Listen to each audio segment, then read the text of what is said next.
안녕하십니까. 이번 강좌에서는 디버깅에 계속 이어서 에러 핸들링에 대해서 살펴보도록 하겠습니다. 에러 핸들링은 프로그램 실행 중에 에러가 발생할 때 처리하는 방식으로서 랩비에서는 기본적으로 에러 클러스터를 제공을 하고 있습니다. 그래서 보시는 것처럼 랩비에서 제공하는 API 중에서는 에러 클러스터의 입력과 출력을 제공하는 함수가 있을 수도 있고 그렇지 않을 수도 있습니다. 그래서 예를 들어서 파일 열기 생성 대체라고 하는 함수가 있는데, 이 함수 같은 경우는 입력으로 에러 입력을 받을 수가 있고요, 출력으로는 에러 출력을 내보낼 수 있도록 제공을 하고 있습니다. 이런 에러 입력과 에러 출력이 필요한 이유에 대해서는 실제 실습을 통해서 말씀드리도록 하겠습니다. 에러 핸들링은 이제 자동으로 에러 핸들링 하는 방법이 있고, 그 다음에 수동으로 에러 핸들링 하는 방법 두 가지가 있습니다. 첫 번째로 자동으로 에러 핸들링 하는 방법인데요, 이것은 에러가 발생했을 때 랩뷰에서 자동적으로 에러 메시지를 이렇게 팝업을 띄워주는 기능을 말하고 있습니다. 그리고 에러 클러스터를 연결하지 않을 경우에 기본 설정에 자동 에러 핸들링 처리가 만약에 선택이 체크가 되어 있다고 하면 팝업을 자동으로 띄워주게 되겠는데요, 지금 보시는 예제처럼 파일 열기 생성 대체 함수의 입력으로 파일의 이름만 지금 입력을 했지 절대 경로가 표시가 되어 있지 않습니다. 그리고 보시는 것처럼 에러 출력을 파일 닫기에 에러 입력으로 연결이 안 돼 있죠. 그러니까 에러 클러스터를 연결하지 않았기 때문에 이런 경우에는 우측과 같이 팝업이 떠서 경로가 비어 있거나 상대 경로입니다, 이런 메시지가, 에러 메시지가 뜨게 동작을 하게 되겠습니다. 보통은 에러 핸들링도 그 개발자가 직접 핸들링 하는 게 좀 괜찮습니다. 그래서 이렇게 수동 에러 핸들링이라고 해서 에러 클러스터를 직접 연결을 하게 되면 에러를 이제 직접 이제 수동적으로 핸들링을 할 수가 있게 되겠는데요, 이런 경우는 똑같은 코드인데 이제 에러 클러스터의 입력과 출력을 다 연결했을 경우에 최종 출력에는 다음과 같이 에러 코드가 1430이고 이런 이제 에러 메시지를 띄워주도록 동작을 하게 되겠습니다. 그래서 보통은 이런 식으로 에러 클러스터를 API와 API 사이에서 연결시켜 줌으로써 앞단에서 에러가 발생을 하면 뒷단은 이제 뭔가 동작을 하지 않도록 운영을 하실 수가 있게 되겠습니다.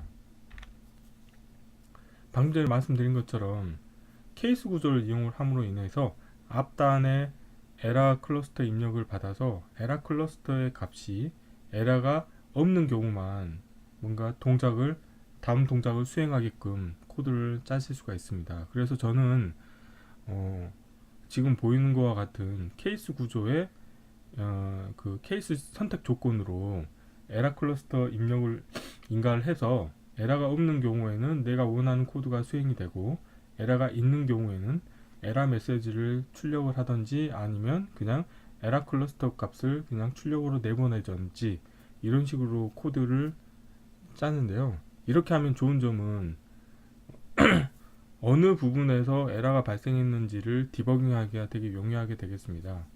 그래서 설명은 이상으로 마치고요, 한번 실습을 해보도록 하겠습니다. 이전 강좌와 마찬가지로 다이어그램 비활성화 구조를 이용해서 실제 실습을 하고자 하는 내용들을 미리 캡처를 해놨고요, 구조에서 다이어그램 비활성화 구조를 이용해서 제가 코딩하려고 하는 내용에 대해서도 이렇게 만들어서 시작을 하겠습니다. 자, 파일 IO에서 파일 열기 생성하고요, 그 다음에 생성의 상수 똑같이 해보겠습니다. abcd.txt라고 하겠고요, 그 다음에 파일 닫기를 하겠습니다. 자, 이런 상태에서 실행을 해볼게요. 자, 디폴트로 랩뷰에서는 그 자동 에러 핸들링이 선택이 되어 있기 때문에 스크린에서와 같이 화면에서와 같이 이런 팝업이 뜨면서 에러 메시지를 띄워주도록 되어 있습니다. 이 설정과 관련돼서는 VI 프로퍼티에 가보시면요, 실행에 가보시면 자동 에러 핸들링 허용이라는 게 선택이 되어 있습니다. 이게 선택이 되어 있기 때문에 에러 클러스터를 연결하지 않은 경우에는 자동 에러 핸들링을 하게끔 되어 있고요. 자, 그러면 실제로 이번에는 이제 수동으로 에러 핸들링 하는 걸 한번 살펴보겠습니다. 에러 클러스터를 연결하시고요. 그 다음에 출력으로 에러 출력 인디케이터를 하나 만들고 결과를 살펴보겠습니다. 실행을 해보면 이런 식으로 에러 코드가 1430이고 에러 내용은 이런 식으로 나옵니다. 그래서 이런 식으로 이제 수동으로 에러 핸들링을 하실 수가 있게 되겠고요. 자, 다음으로는 이제 어떤 이제 하나의 VI를 만드실 때 이제 이거는 이제 뒷 광자에서 모주라라는 내용을 가지고 강의를 한번 해드릴 텐데요. 이제 VI 안에서 다른 VI를 호출하는 이제 이런 서브 VI 만들 때 이런 케이스 구조에 에러 클러스터 입력을 인가를 해서 만들면 되게 유리합니다. 그래서 제가 미리 나누기라는 함수와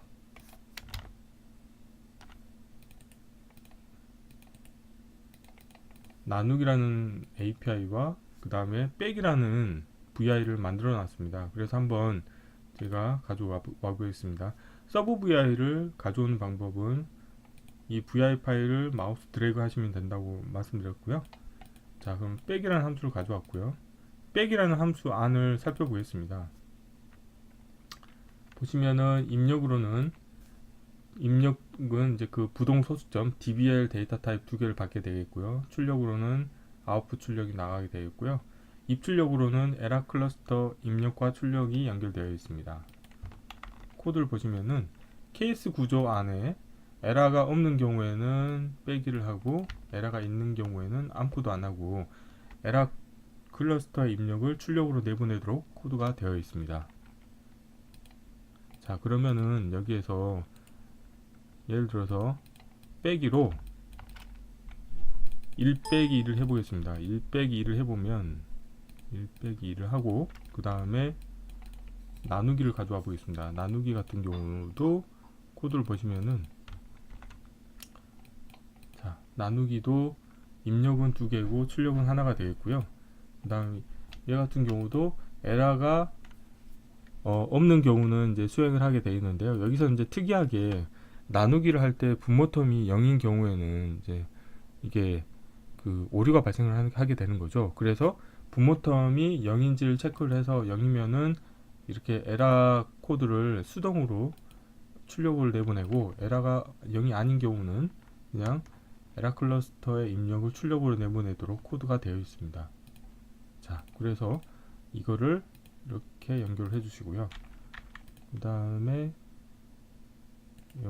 나누기 값은 뭐 예를 들어서 5를 이전에 계산한 값으로 나눈 다음에 다시 빼기 값을 다시 빼기를 해보겠습니다. 그래서 여기서 빼기 뭐 1을 하겠다 하면 이제 최종 출력 값이 나올 테고요. 그 다음에 자, 이런 식으로 아웃풋 값이 있고 그 다음에 자,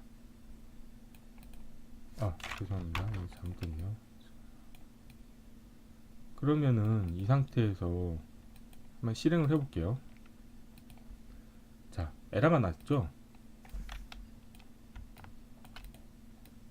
그냥 코드를 이렇게 보게 되면 이제 실행을 했을 때 최종 출력은 에러가 발생을 했습니다. 그래서 이런 경우는 어느 부분에서 문제가 생겼는지를 모르기 때문에 그걸 디버깅 해야 되는데, 디버깅 하는 방법은 에러 클러스터의 출력을 예를 들어서 내가 생각했을 때는 이 빼기에서 뭔가 오류가 발생했을 것 같다, 만약에 생각을 하신다고 하면 에러 클러스터의 출력을 이쪽으로 연결하신 다음에 실행을 해보는 거죠.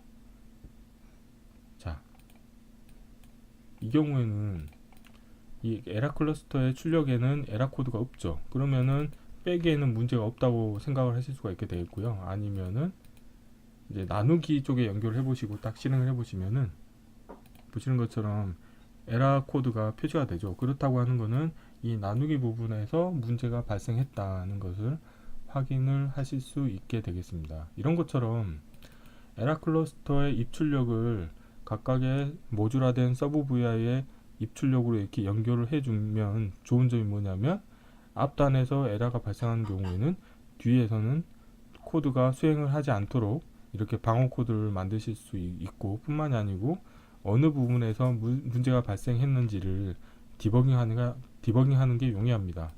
아니면은 에라 클러스터를 이렇게 의심되는 노드에다가 그 인디케이터를 만들어서 모니터링 하는 방법도 있고요. 아니면 아예 이전 강좌에서 설명드렸던 구조의 비활성화 구조, 다이어그램 비활성화 구조를 이용해서 의심이 되는 부분을 아예 주석을 처리해 버립니다. 예를 들어서 나누기가 의심스럽다고 하면은 이렇게 주석을 처리하신 다음에 이렇게 하고 실행을 해보는 거죠. 이랬을 때 에러가 발생을 하지 않으면 결국에는 이 나누기 부분에 문제가 있다, 이거를 이제 확인을 할 수가 있게 되겠고요. 그 다음에 나누기에서 문제가 왜 발생했는지를 이제 디버깅 하시면 되겠죠. 근데 이미 아시는 것처럼 나누기의 부모텀이 0이면 이게 오류가 발생하기 때문에 뭐 예를 들면 여기에다 아예 방어 코드를 넣으실 수도 있겠죠.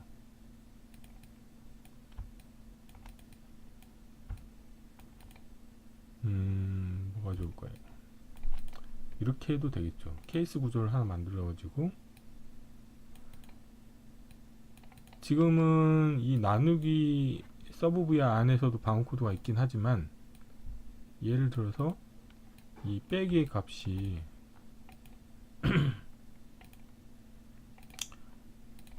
이게 0과 같은지 체크를 하는 거죠. 그래서 0이 아닌 경우만 이걸 거짓으로 변경하고 0인 경우는 뭐 값은 0으로 출력하게 하겠다. 이렇게 하면은 이제 실행을 해보면 값은 0이고 에러 코드는 발생하지 않겠죠. 이런 것처럼 이 모듈화를 해서 어떤 함수의 입력과 출력 쪽에는 에러 클러스터를 연결을 시켜주게 만든 다음에 VI에서 서브 VI들을 이렇게 연결을 해서 코드를 운영을 하시게 되면은 그 디버깅이 매우 용이합니다. 따라서 추후에 이제 본인이 어떤 모듈화를 통해서 코드를 운영을 하실 때는 반드시 요 위에서 표시한 것처럼 케이스 구조에 에러 클러스터 입력을 인가를 해서 에러가 없는 경우에는 코드가 수행이 되고 에러가 있는 경우는 뭐 에러 핸들링을 직접 하시던지 아니면 앞단의 에러 값을 출력으로 내보낸다든지, 제일 좋은 거는 제가 봤을 때는 여기에 아예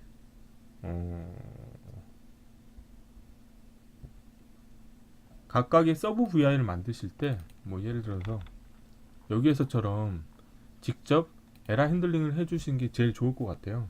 그렇게 하면은 굳이 디버깅을 안 하더라도 에러 메시지만 봐도 바로 어떤 서브 VI에서 오류가 발생했는지를 또 확인하실 수가 있거든요.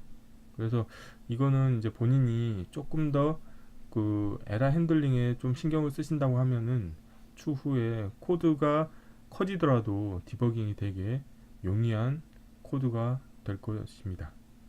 이번 강좌는 이상으로 마치겠습니다. 감사합니다.